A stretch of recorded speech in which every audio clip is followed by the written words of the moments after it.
The morning sun cast long shadows across the marble floors of Kensington Palace as Catherine sat alone in the drawing room. Her hands trembled slightly as she held the letter that had arrived just an hour earlier. The royal seal had been broken with careful precision, but the words inside felt like daggers piercing through her heart. She read the contents again, hoping somehow the message would change, but the cold reality remained unchanged. Prince William's footsteps echoed down the hallway as he approached their private quarters. He had just finished a meeting with his private secretary about upcoming royal engagements, his mind focused on the busy schedule ahead. The sound of his leather shoes against the polished floor created a rhythm that usually brought Catherine comfort, but today it only added to her anxiety. As William reached for the ornate brass handle of the drawing room door, he paused. Something felt different in the air of their home. The usual warmth and gentle sounds of daily life seemed muted, replaced by an unsettling silence. He had learned over the years to trust his instincts, especially when it came to his wife's emotional state. Their marriage had taught him to read the subtle signs that others might miss. The door opened slowly, revealing Catherine sitting in her favorite armchair near the large window that overlooked the palace gardens. Her auburn hair caught the morning light, but her usual radiant smile was nowhere to be seen. Instead, her face was pale, and her eyes held a distant look that immediately concerned William. She didn't turn to greet him as she normally would, her gaze fixed on something beyond the window. William stepped into the room, closing the door softly behind him. The click of the latch seemed unusually loud in the quiet space. He studied his wife's profile, noting the way her shoulders were slightly hunched as if she was trying to protect herself from some invisible force. In her lap, he could see the edge of what appeared to be an official document, though she was holding it in a way that suggested she didn't want anyone else to see its contents. "Catherine?" William's voice was gentle but carried a note of concern. He had seen his wife face many challenges since they had married, from intense media scrutiny to the pressures of royal life. But something about her posture today suggested this was different, more personal, more painful. She turned her head slowly toward him, and that's when he saw them. Tears were streaming down her face in silent rivers, leaving wet tracks on her cheeks that caught the morning light.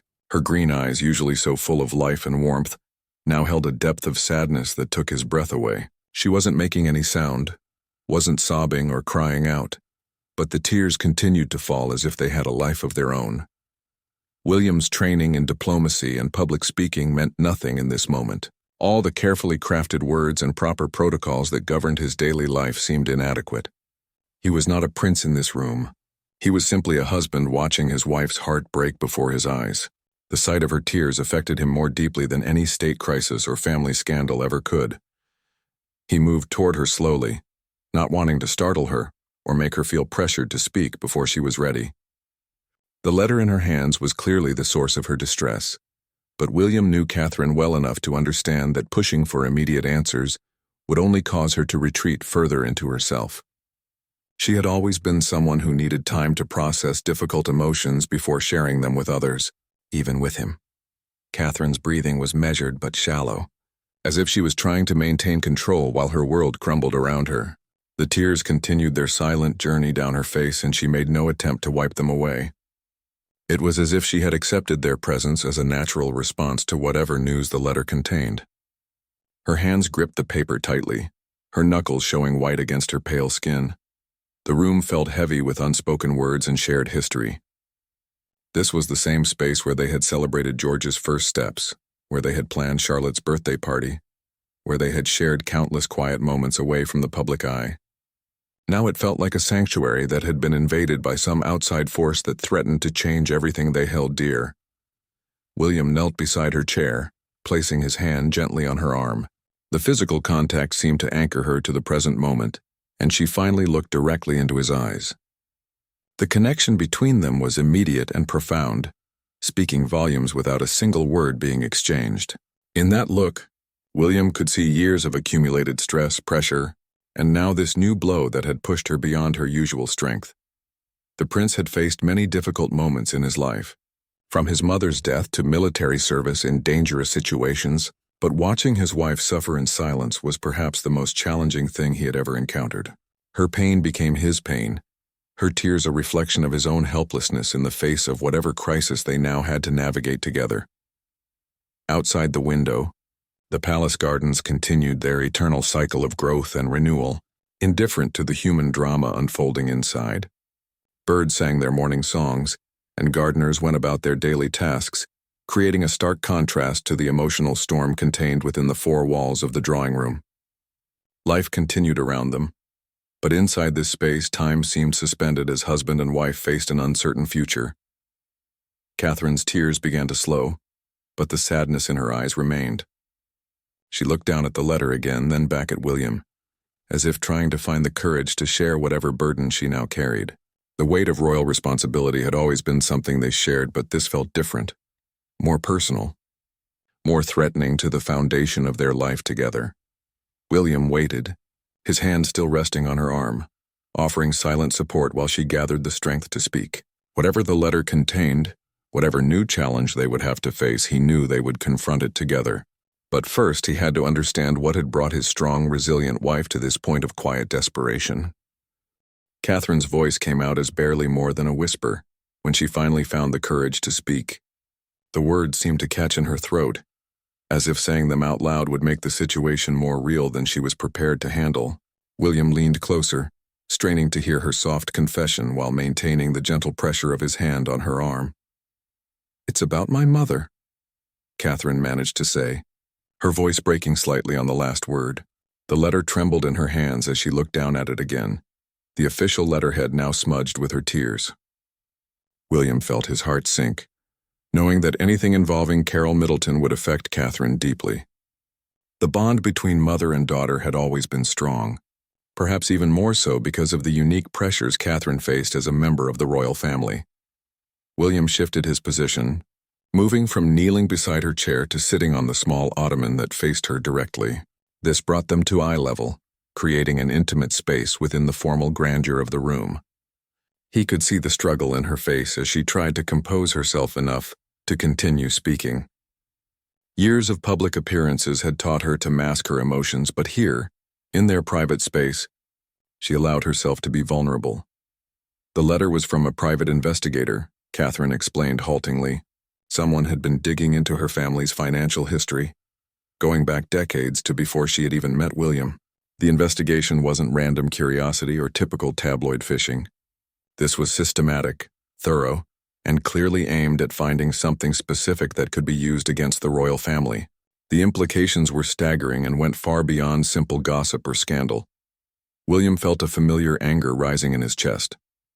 Throughout their relationship, he had watched Catherine and her family endure countless invasions of privacy. But this felt different. More calculated, more dangerous. The timing was particularly suspicious, coming just weeks before a major state visit that would put the royal family in the international spotlight. Someone was clearly trying to destabilize their position at a crucial moment. Catherine's tears had stopped falling, but her eyes remained red and puffy. She told William about the specific allegations mentioned in the investigator's preliminary report. Questions about business dealings from the 1990s, suggestions of improper connections, insinuations about how the Middleton family had managed to afford Catherine's education and lifestyle before her marriage. None of it was explicitly accusatory, but the implications were clear enough to cause damage if they became public. The prince understood immediately why this news had affected his wife so profoundly. Catherine had always been sensitive about the differences between her middle-class background and the royal family's aristocratic heritage. She had worked tirelessly to prove herself worthy of her position, to show that love and commitment mattered more than birthright or inherited wealth. The suggestion that her family might have engaged in questionable practices to elevate their social status struck at the heart of her deepest insecurities. William reached for the letter, and Catherine handed it to him with reluctance. Reading through the formal language and legal terminology, he could see how carefully the investigator had crafted each sentence to suggest wrongdoing without making direct accusations. It was the work of someone who understood exactly how to plant seeds of doubt while avoiding outright defamation. The sophistication of the approach suggested resources and expertise that went beyond typical paparazzi methods. As he read, William's expression grew increasingly grim. The investigation had uncovered details about the Middleton family's business ventures that had never been made public before. Nothing illegal, but certainly information that could be twisted and manipulated to create scandal. More troubling was the suggestion that this was only the preliminary report, with a more comprehensive investigation still ongoing. Someone was clearly planning a sustained attack on Catherine's reputation, and by extension, the monarchy itself. Catherine watched her husband's face as he processed the information. She could see his analytical mind working through the implications and potential responses. This was the side of William that the public rarely saw. The strategic thinker who had been trained from birth to protect the institution of the monarchy. But she could also see the personal pain in his eyes, the hurt that someone would target his wife in such a calculated way. The room seemed to grow smaller as they sat together, surrounded by the weight of this new threat. Outside, they could hear the distant sounds of palace life continuing, staff members going about their duties, completely unaware of the crisis unfolding in their private quarters. The normalcy of those sounds only emphasized how isolated they felt in this moment, facing a challenge that they couldn't share with anyone else until they understood its full scope.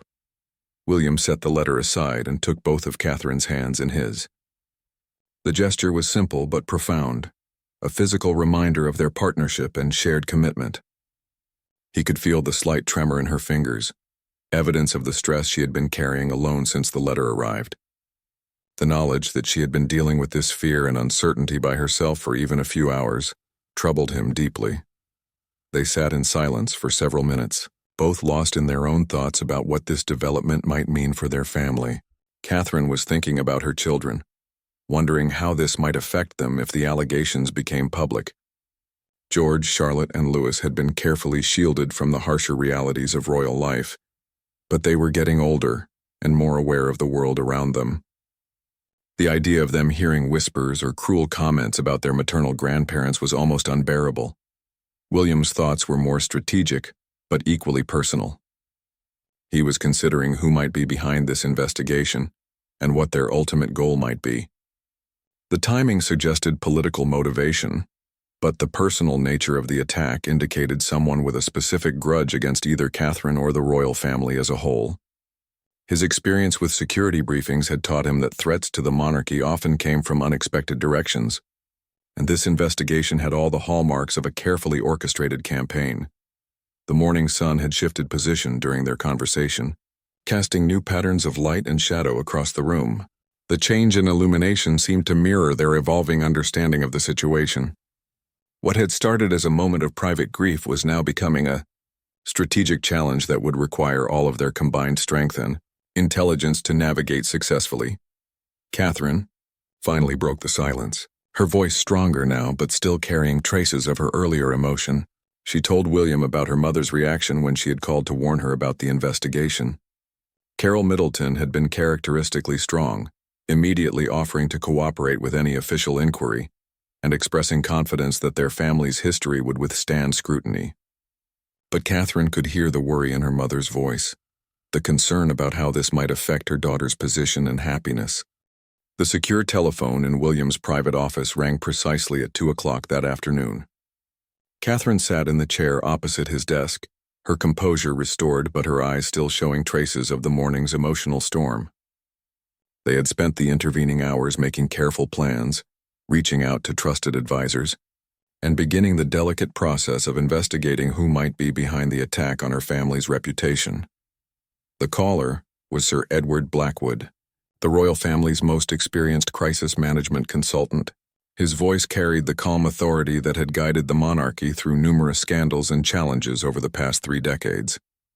William had summoned him immediately after reading the investigator's report, knowing that this situation required expertise that went beyond normal palace protocols.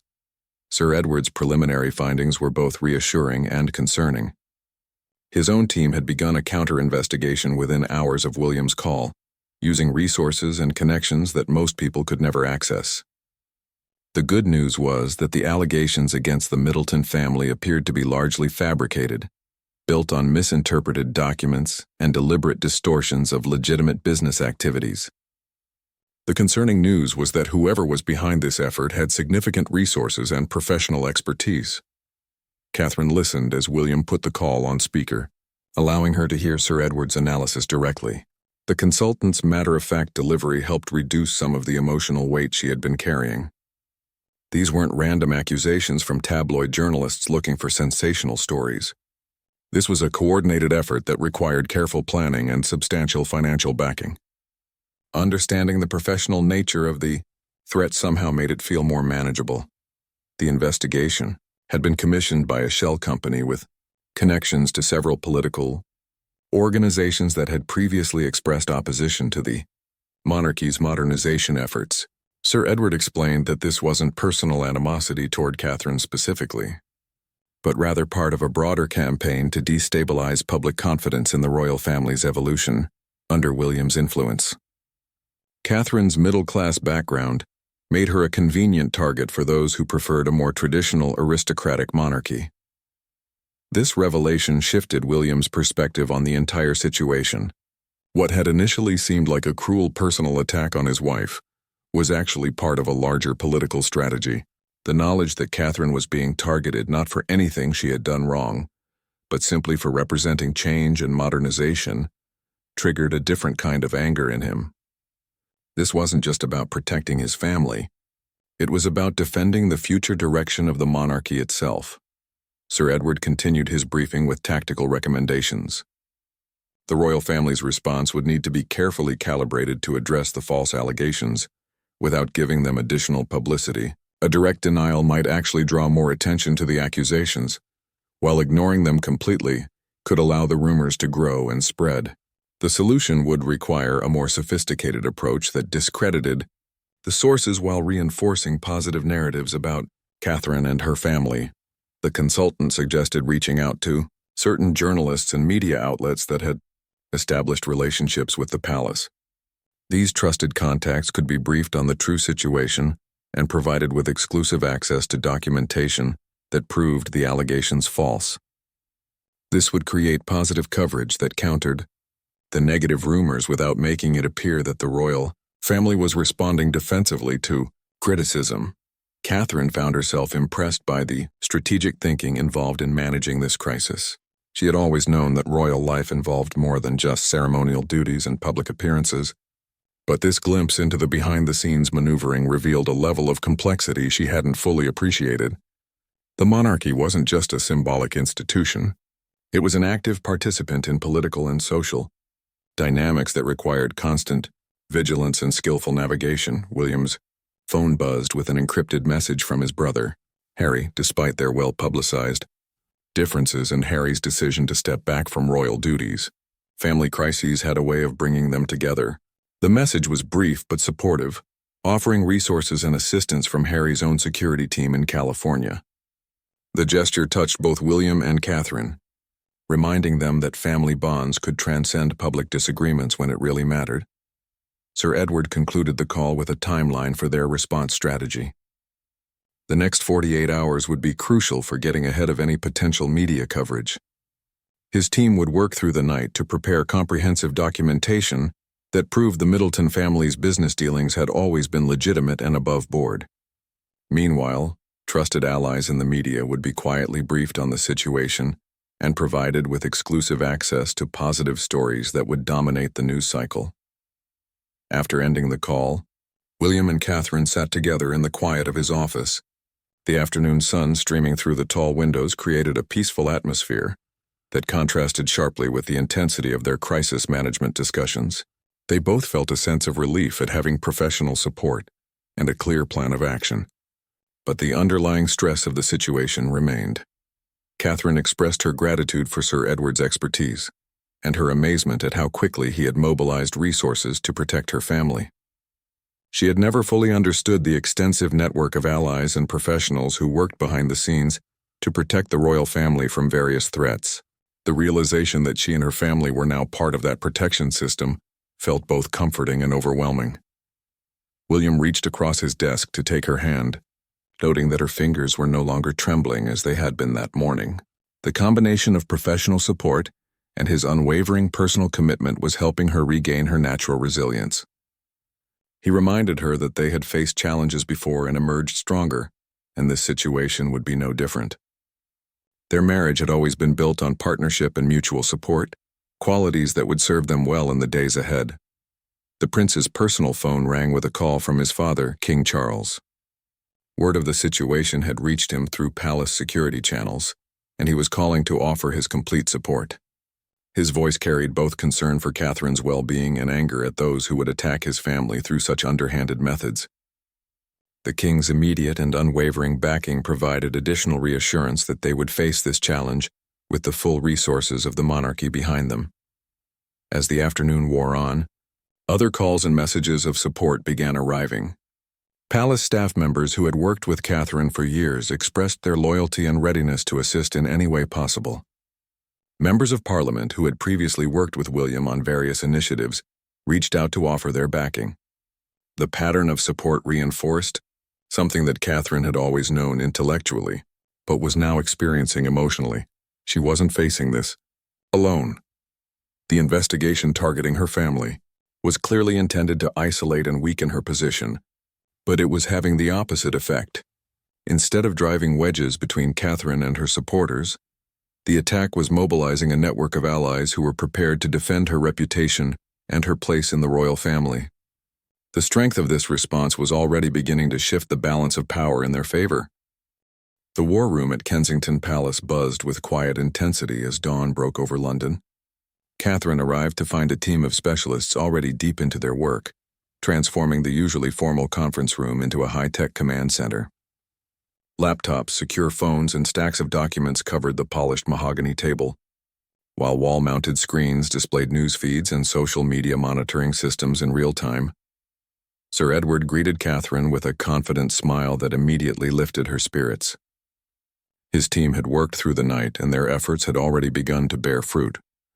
The investigator who had compiled the original report against the Middleton family had been identified as Marcus Thornfield, a former journalist with a history of accepting payments for targeted character assassination campaigns. More importantly, they had traced the funding for his investigation back to its original sources. The revelation was more shocking than anyone had anticipated. The money had come from a network of offshore accounts connected to foreign interests, seeking to destabilize the British monarchy's influence in international affairs. This wasn't just domestic political opposition. It was part of a broader effort to weaken Britain's soft power on the global stage. The personal attack on Catherine was merely one tactic in a much larger strategic campaign. William entered the room carrying 2 cups of tea, a small gesture that reminded everyone present of the human element behind all the strategic planning. He handed one to Catherine, their fingers touching briefly in a moment of connection that steadied both of them for the challenges ahead. The prince had been on the phone since 4 a.m, coordinating with intelligence services and international allies who were now taking the threat much more seriously. The counter-strategy that emerged from these early morning discussions was elegant in its simplicity. Rather than simply defending against the false allegations, they would go on the offensive, exposing the entire network behind the disinformation campaign. This approach would not only clear Catherine's family name, but also prevent similar attacks on other members of the royal family in the future. The decision represented a significant shift from the traditional royal approach of maintaining dignified silence in the face of criticism. Catherine watched with fascination as the team coordinated their response across multiple fronts simultaneously. Legal experts prepared cease and desist orders for Marcus Thornfield and his associates.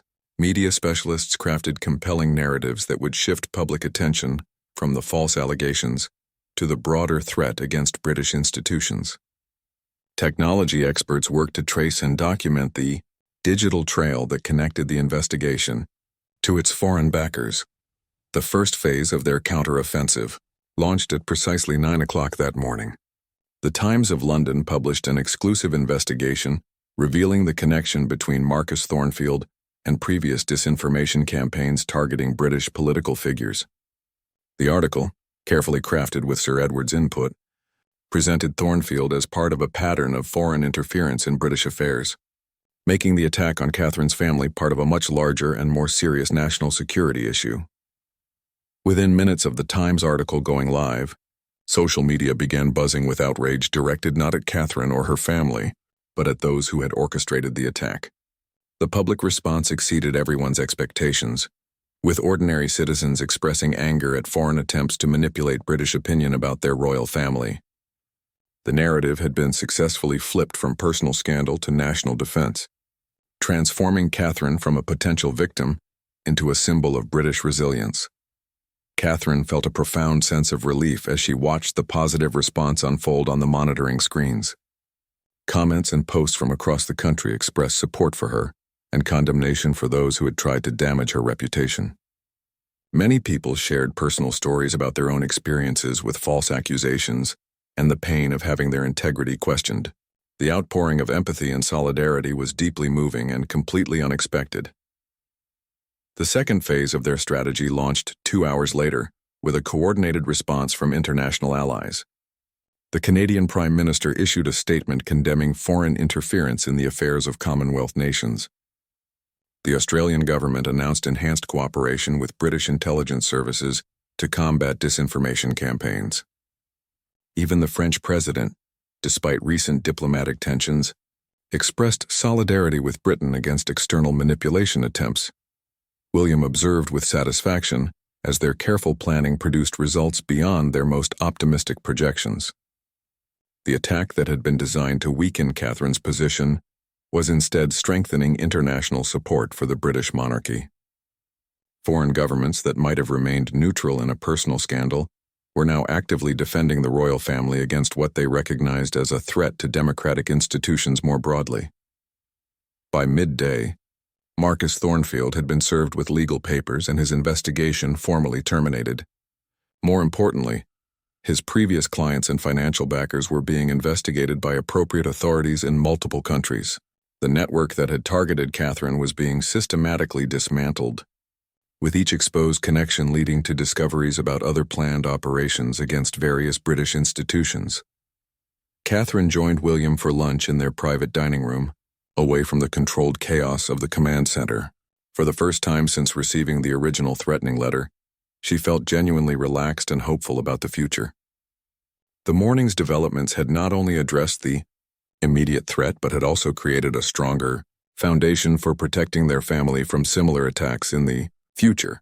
The conversation over lunch revealed how much both of them had learned about the complex realities of modern royal life. Catherine expressed amazement at the sophisticated networks that existed both to attack and defend the monarchy. She had always known that royal life involved more than ceremonial duties, but the morning's events had shown her the extent to which their personal lives were connected to broader political and security considerations.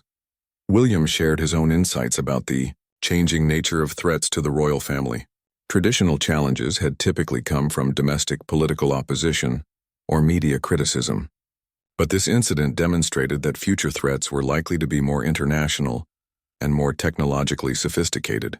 The experience had convinced him that they needed to develop new capabilities and partnerships to protect the monarchy in an increasingly complex global environment.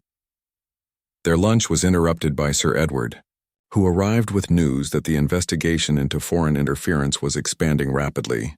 Intelligence services had discovered evidence of planned operations targeting other European royal families and democratic institutions. The attack on Catherine had inadvertently exposed a much larger network of activities that posed threats far beyond the British monarchy. Their successful defense had become the catalyst for a broader international response to foreign manipulation campaigns. The afternoon brought a steady stream of positive developments. Major British newspapers published editorials condemning foreign interference and expressing support for Catherine and her family. Parliamentary leaders from both major political parties issued statements defending the royal family's integrity. Even traditionally Republican voices acknowledged that attacks on British institutions, regardless of their personal opinions about monarchy, represented unacceptable foreign interference in domestic affairs. Catherine spent the final hours of the day responding to messages of support from friends, family members, and colleagues around the world. The volume of positive responses was overwhelming and deeply touching. People who had never met her personally expressed outrage on her behalf and admiration for how she had handled the crisis. The experience reinforced her understanding of how many people felt personally connected to the royal family and invested in their well-being. As evening approached, Catherine and William reviewed the day's achievements with Sir Edward and his team. What had begun as a personal crisis, threatening to damage her reputation, had transformed into a strategic victory that strengthened both the monarchy's position and international cooperation against foreign interference.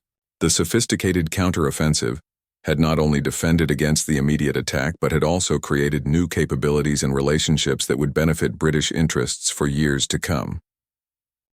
3 weeks after the crisis began, Catherine stood in her mother's kitchen in Bucklebury, watching Carol Middleton prepare tea with the same steady hands that had comforted her through countless childhood difficulties.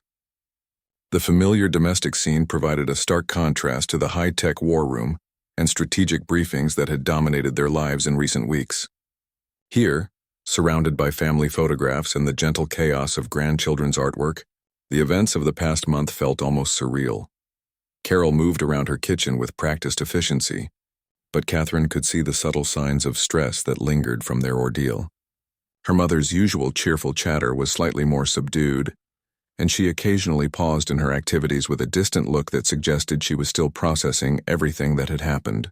The investigation into their family had been thoroughly debunked, but the emotional impact of having their integrity questioned so publicly would take time to fully heal.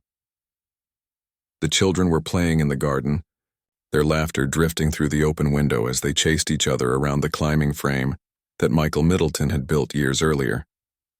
George, Charlotte, and Louis remained blissfully unaware of the storm that had swirled around their family, protected by the careful efforts of their parents and grandparents to maintain normalcy during the crisis.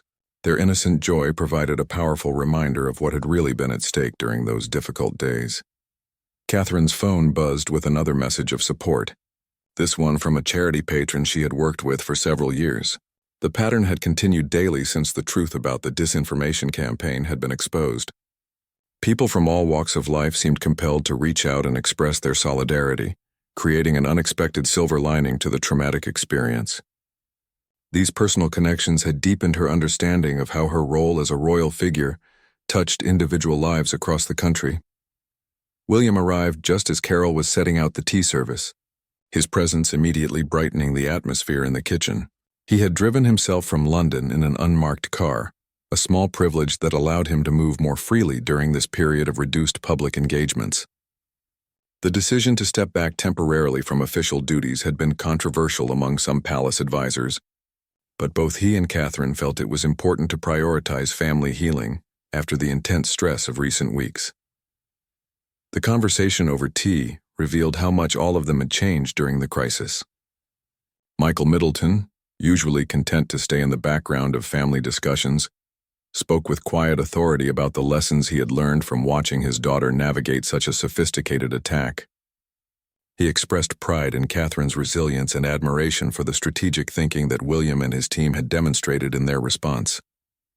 The experience had given him new insights into the complexities of royal life that he had never fully appreciated. Carol's perspective had evolved in different ways.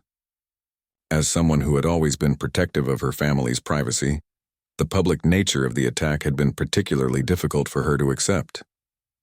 However, she had also been moved by the overwhelming support they had received from strangers who felt personally invested in defending their reputation. The experience had taught her that being part of the royal family meant accepting that their private lives would inevitably become public concerns in ways that ordinary families never experienced. Catherine found herself reflecting on how the crisis had changed her own understanding of her role and responsibilities. She had always approached her royal duties with seriousness and dedication, but the experience of being targeted so systematically had given her new appreciation for the broader implications of her position. Her actions and reputation weren't just personal matters. They represented something larger that people across the country and around the world valued and wanted to protect.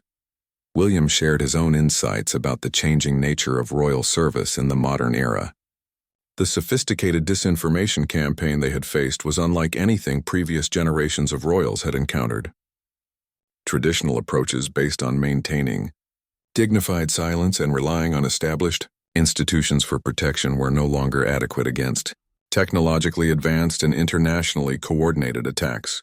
Future royal service would require New skills and capabilities that combined traditional diplomatic expertise with modern strategic communication and cybersecurity awareness. The discussion was interrupted by Charlotte running into the kitchen with scraped knee from her garden adventures. The brief medical emergency, complete with tears, band-aids, and comfort from multiple adults, provided a welcome reminder of normal family life. Catherine found herself treasuring these moments of ordinary domesticity more deeply than she had before the crisis. The attack on her family had reinforced her appreciation for simple, authentic experiences that couldn't be manufactured or manipulated by outside forces. As the afternoon progressed, the family worked together to prepare dinner, with each person contributing according to their abilities and preferences. William surprised everyone by revealing previously unknown skills at vegetable preparation, explaining that he had learned to cook during his military service, but rarely had opportunities to practice in palace kitchens where professional chefs handled all meal preparation. These small discoveries about each other added lightness to what could have been a heavy conversation about recent difficulties. The evening meal became an impromptu celebration of their survival and growth through the crisis. Stories were shared about individual moments of fear, anger, and eventual triumph. Carol described her initial terror upon learning about the investigation, followed by her determination to fight back against false accusations. Michael talked about his pride in watching Catherine handle media scrutiny with such grace and intelligence. William reflected on his own evolution from protective husband to strategic partner in a complex defensive operation. Catherine's own story focused on the unexpected strength she had discovered within herself during the most difficult moments. The morning when William had found her in tears seemed like a lifetime ago, but she could still remember the overwhelming sense of vulnerability and isolation she had felt. The contrast with her current confidence and optimism illustrated how much personal growth had occurred in a relatively short period. The crisis had tested her resilience in ways she had never imagined, but it had also revealed capabilities she hadn't known she possessed. The conversation naturally turned to lessons learned and changes they wanted to make going forward. The family discussed new security measures that would protect their privacy without isolating them from the public connections that made royal service meaningful. They talked about improved communication strategies that would help them respond more quickly to false information while maintaining the authenticity that people valued in their public appearances. More importantly, they explored how the experience had strengthened their relationships with each other and with the broader network of people who supported their work. The crisis had revealed the depth of loyalty and affection that existed within their extended family, professional team, and public constituency. These relationships, tested under pressure, had emerged stronger and more genuine than before the attack. As the evening wound down and bedtime routines began for the children, Catherine felt a profound sense of gratitude for the journey they had traveled together. The attack that had been designed to destroy her reputation and damage her family had instead created new bonds, revealed hidden strengths, and established foundations for facing future challenges with greater confidence. The tears that William had witnessed just weeks earlier had been transformed into wisdom, resilience, and an even deeper commitment to service. Looking around the kitchen at her family, Catherine understood that they had not just survived a crisis, but had grown through it in ways that would benefit them for years to come. The disinformation campaign had failed in its intended purpose, but it had succeeded in something its architects never anticipated. It had made the royal family stronger, more united, and more connected to the people they served. 6 months later, Catherine stood on the balcony of Buckingham Palace watching the crowds gather below for what would become one of the most significant public appearances of her royal career. The morning sunlight caught the subtle details of her navy blue coat, chosen specifically to project both strength and approachability for this carefully planned moment. Behind her, William made final adjustments to his uniform while palace staff conducted last-minute security checks and communication tests. The event had been Sir Edward's idea, a public celebration that would mark not just their victory over the disinformation campaign, but also the broader international cooperation that had emerged from their crisis. Representatives from 12 countries were gathered in London to sign a new accord on combating foreign interference in democratic institutions.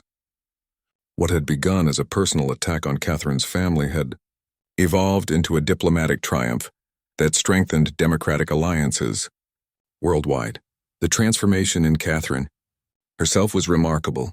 To anyone who had witnessed her tears 6 months earlier, she moved with a confidence that seemed to radiate from within, her posture straight and her smile genuine as she prepared to address not just the British public, but an international audience watching the proceedings live. The woman who had once worried about her worthiness to be part of the royal family now stood as a symbol of resilience and integrity that transcended national boundaries. William joined her at the balcony railing, their synchronized appearance drawing cheers from the crowd below. The public's reaction had been overwhelmingly positive throughout their recovery from the crisis, with approval ratings for both of them reaching heights not seen since their wedding day. More importantly, the support felt authentic rather than manufactured, based on genuine admiration for how they had handled adversity, rather than simple celebrity worship. The speech that Catherine was about to deliver had been crafted over many weeks of collaboration between palace staff, international diplomatic experts, and the couple themselves.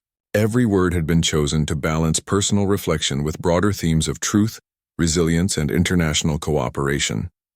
The address would be her most important solo speaking engagement since joining the royal family, marking her emergence as an independent voice on issues of global significance. As she stepped forward to the microphone, Catherine felt a moment of connection with all the people who had supported her through the difficult period.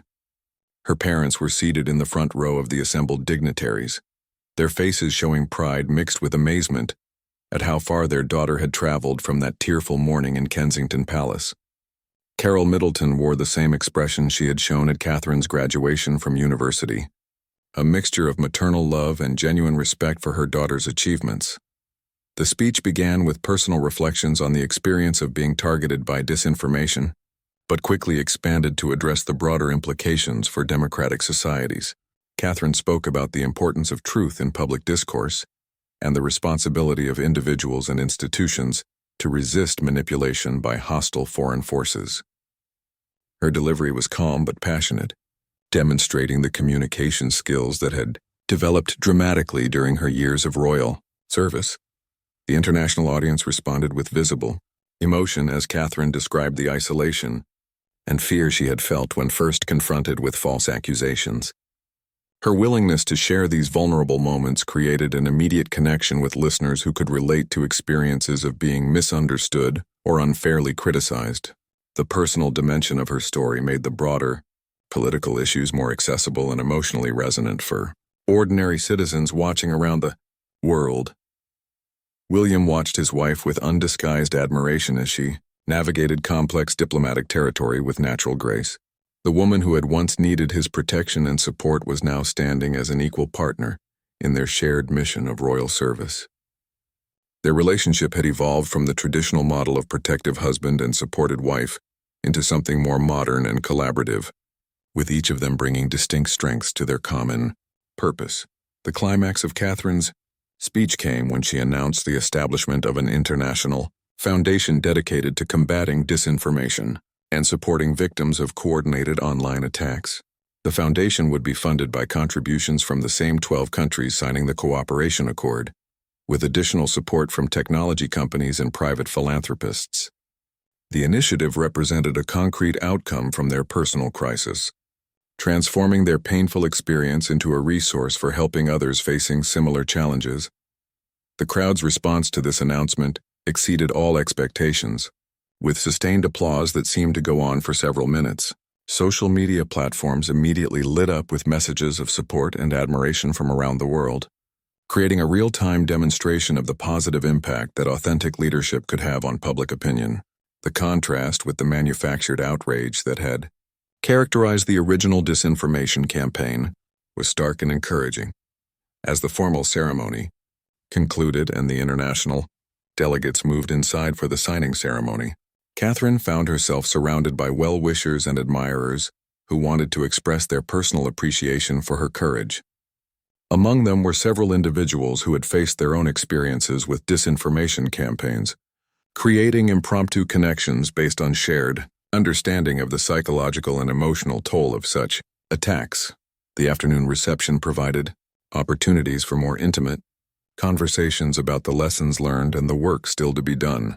Catherine spoke with technology executives about improving detection and response systems for identifying coordinated, inauthentic behavior online. She engaged with academic researchers studying the psychological effects of disinformation on individuals and communities. These discussions reinforced her growing expertise in an area where she could make unique contributions based on her personal experience and public platform. William observed these interactions with satisfaction, recognizing that his wife had found her own distinctive voice within the broader royal mission. While he focused primarily on constitutional and diplomatic issues, Catherine was developing expertise in areas related to truth, authenticity, and the protection of individual dignity in the digital age. Their complementary skills created a more effective partnership than either of them could have achieved independently. The day concluded with a private family dinner at Kensington Palace, attended by the same group that had gathered at the Middleton family kitchen 6 months earlier. The contrast in atmosphere was remarkable, with conversation flowing easily between reflections on the day's achievements and plans for future initiatives. The children, now slightly older and more aware of their parents' public roles, asked thoughtful questions about the day's events and expressed pride in their mother's accomplishments. As Catherine prepared for bed that evening, she took a moment to look at herself in the mirror and reflect on the journey she had traveled. The woman looking back at her bore little resemblance to the tearful figure William had found that morning, 6 months earlier. The external changes were subtle but significant: improved posture, more confident eye contact, and a general sense of comfort with herself that had been hard-won through adversity. More importantly, the internal transformation had been profound. Catherine understood now that her place in the royal family was not just accepted, but valued. Not just by William and his relatives, but by people around the world who saw in her story a reflection of their own struggles and aspirations. The attack that had been designed to destroy her confidence had instead revealed strengths she hadn't known she possessed and created opportunities for service that she could never have imagined.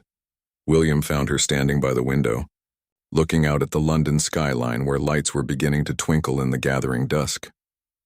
He joined her there, and they stood together in comfortable silence, both reflecting on how much their lives had changed since that tearful morning when a threatening letter had seemed like the end of the world.